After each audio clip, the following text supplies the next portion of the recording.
Hi, welcome to this week's study.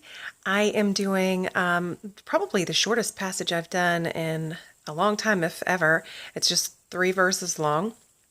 And it's basically just the reaction of the people to Jesus after he finished the Sermon on the Mount.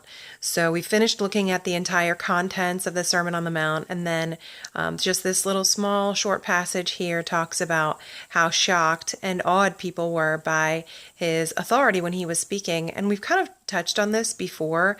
So during this passage, I did take a little bit of a deeper look at Jesus, the person, as far as the name Jesus being actually the name Joshua translated.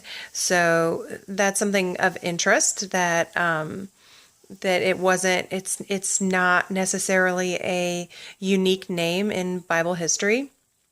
But also that Jesus probably was bilingual. He often taught, and we've talked about this in other studies, but he often taught in some of the methods that were common for like Greco-Roman philosophers of the time. And but he was most likely he had been exposed to all sorts of things because the Jewish people at that time were under Roman rule. So it seems probable that anyone who was getting around at that time spoke both Aramaic, which was the language of the common man and the Israelite, but also Greek.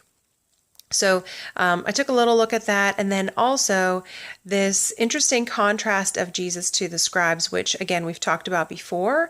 But not only is there this contrast between the scribes who say, well, it could be this or it could be that, or it could be this. Some people say it's this, some people say it's that.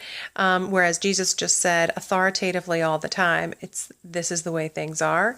But the contrast here is that I was doing some research and found out that that same vacillation over the way the scribes wanted to deliver their message is kind of the reason that Jesus got the floor in the first place, that they tended to err on the side of leniency for who they would allow to speak because they didn't want to unwittingly oppose the truth.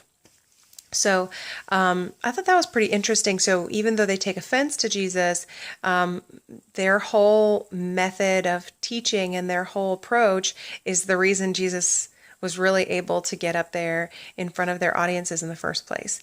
So take a look at the rest. It's pretty short, and we'll see you next time.